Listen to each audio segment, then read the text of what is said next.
Primeiro, regulamentação da telemedicina. A telemedicina está regulamentada no Brasil. O Conselho Federal de Medicina já emitiu a sua norma, né, uma resolução, tá? E também, como eu falei, temos um projeto de lei que já foi aprovado na Câmara de Deputados, em 2022 agora, já está seguindo para o Senado e provavelmente, né, vai seguir aí para ser sancionado aí pelo presidente da República muito em breve, tá? Então, eu utilizo a telemedicina desde 2020, quando a gente teve a primeira regra, né, vamos dizer assim, a primeira norma, que foi uma medida provisória que autorizou o uso da telemedicina em todo o Brasil, tá?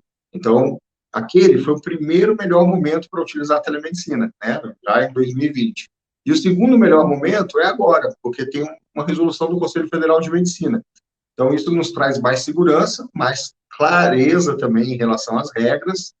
Então, esse é o segundo melhor momento. Então, acho que você que não aproveitou o primeiro momento, fica de olho, né? Tem que aproveitar o segundo melhor momento que é agora, tá? Bom, outro motivo, né? O segundo motivo para utilizar a telemedicina é que os pacientes, eles estão cada vez mais digitais, tá? Isso é uma tendência, né? Vamos botar aqui essa geração, né, de nativos digitais que já praticamente nasceu com o smartphone na mão, né? Essa geração, né, que hoje está aí nos seus 25 anos, em média, né, está entrando aí no mercado de trabalho, está consumindo e também está mudando as relações também de consumo de serviços de saúde. Então, nos últimos tempos, a gente tem vivido essa revolução digital, tá? Então, quem aqui nunca utilizou o Internet Banking ou solicitou um iFood, né? Eu falei a marca, né? Mas solicitou uma entrega de comida ou de compras em casa, né? Vinho, né? Comida japonesa, né? Então, quem nunca utilizou também um streaming, né? Um aplicativo, né? Para ver filmes, né?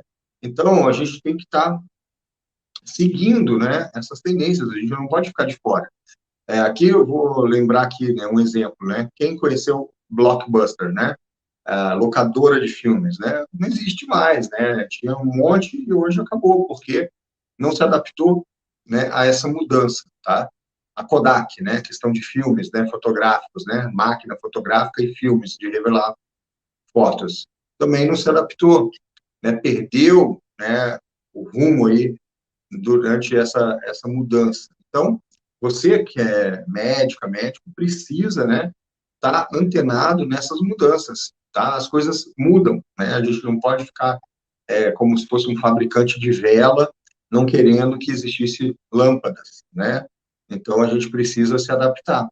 Não estou dizendo que a medicina vai deixar de existir como a gente conhece, né? A medicina que tem ali na beira do leito, paciente na frente, né, ali no leito para um exame. Não estou dizendo que isso vai acabar. Pelo contrário, isso vai continuar existindo, vai ser tão necessário quanto sempre foi, tá? Então, porque o ser humano tem essa necessidade de estar perto, do toque, né, do olho no olho, mas as relações humanas também estão mudando, né? Vamos falar até de relacionamentos, as pessoas começam relacionamentos muitas vezes online, amizades, até relacionamentos afetivos, primeiro no online para depois se encontrar no presencial. E isso é uma tendência dentro da medicina. Pacientes vão querer primeiro falar com o profissional, com o médico, antes de ir no consultório, tá? Então, eu estou falando de situações ambulatoriais, estou falando de emergência, tá? Então, o paciente que vai marcar uma consulta, ele, antes de ir no consultório, ele vai querer fazer uma consulta online, né? E aí, se ele criar o vínculo, como está acontecendo nessas mudanças de relacionamento, como falei para vocês, aí ele vai no consultório presencialmente. Tá? Então, eu até já brinco aqui, né, de certa maneira brinco, mas é um pouco do futuro, né, que a gente vai ver, é que você vai ter que partir para convencer o paciente da necessidade dele ir no consultório presencialmente, tá? Eu faço uma analogia que a telemedicina está para a medicina como o internet banking está para os bancos. Se eu falar para você que você tem que ir na agência bancária, falar com o gerente, eu tenho certeza que você já vai torcer o nariz aí, tá? Então, claro, a medicina é diferente, mas quem sabe que da necessidade imperiosa do exame físico é o médico. O paciente, ele vai tentar, ele vai tender, vamos dizer assim, para essa questão do que é mais cômodo. Então, ele primeiro vai achar mais interessante fazer um contato antes, fazer uma telemedicina, e aí conversar com o médico, criando vínculo, ele vai procurar ir no consultório presencialmente, tá? Então, eu estou colocando isso aqui como um futuro. Assim como tem pacientes que procuram, vou dar um exemplo aqui, cirurgia plástica, isso é muito comum. O paciente vai lá, passa com um cirurgião plástico, aí depois, eu quero uma segunda opinião, vai em outro, vai em outro, vai em outro. Depois de ouvir umas 4 opiniões, ele decide por qual cirurgião ele vai fechar um procedimento, tá? Isso é comum, acontece. Então, na telemedicina, na medicina, né, em geral, isso vai começar a acontecer também até num primeiro contato por telemedicina, antes de ir num consultório, tá? Então, é uma previsão que eu tenho feito aqui, tá?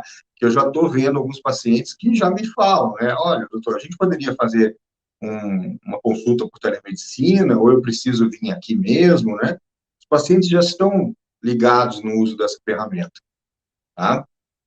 Então, as coisas mudaram, as formas da gente se comunicar, né? Por exemplo, celular, tá? Hoje, dificilmente alguém atende celular ou liga para outra pessoa.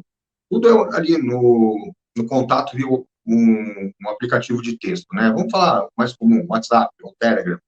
Tudo é ali, né? No Telegram ou no WhatsApp, né? Você não usa o celular mais assim para telefonar, tá? E quando você recebe ligação, é aquelas ligação chata lá de telemarketing toda hora, né?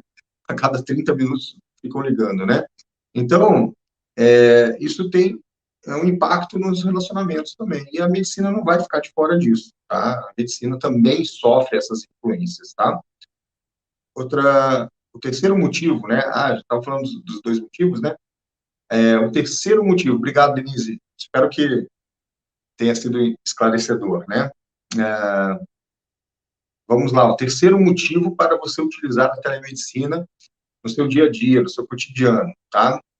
Então, em 2020 e 2021, apenas cerca de 10%, tá? Vou fazer assim não, 10% dos médicos no Brasil utilizaram a telemedicina, né? Calcula-se que apenas 10%. Muitos médicos já utilizavam a telemedicina sem saber nem que estavam fazendo telemedicina, né? Orientação, respondendo mensagem no WhatsApp, dúvidas, dando orientação, ou até mesmo uma conduta, até passar no consultório, ou a pessoa procurar um atendimento, né, pronto atendimento.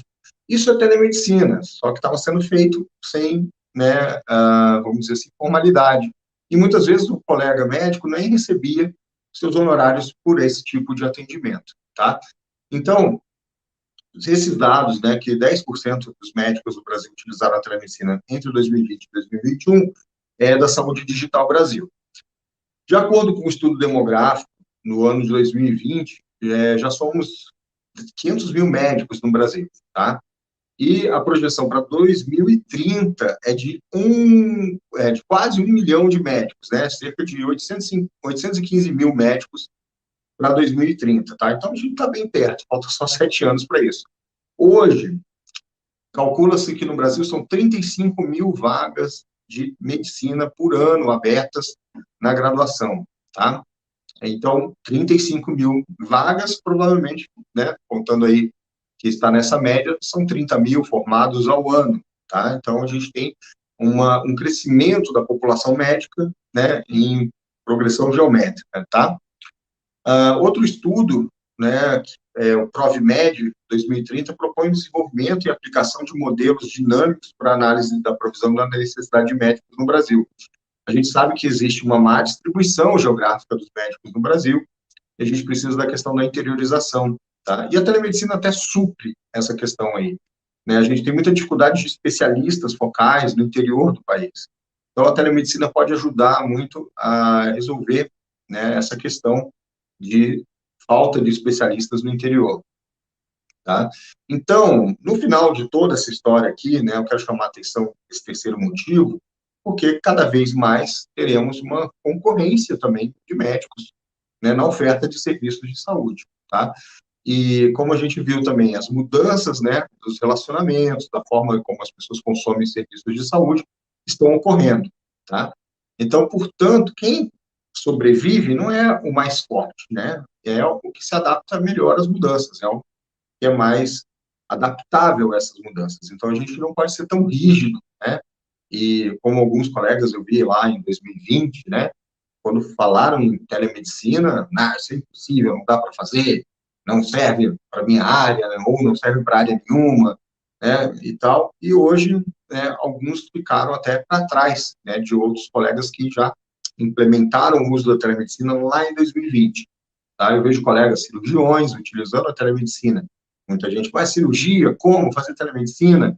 Né? Eu tenho que examinar o paciente. Tá, mas para as questões eletivas, né, um paciente que é de fora, ele às vezes quer conhecer melhor o médico, antes de se deslocar até o médico, ele faz uma consulta de telemedicina, né? Então, opa, fechou o vínculo, eu vou lá. Aí o médico examina ele e tal, faz o exame físico, agenda a cirurgia, né? E faz a cirurgia.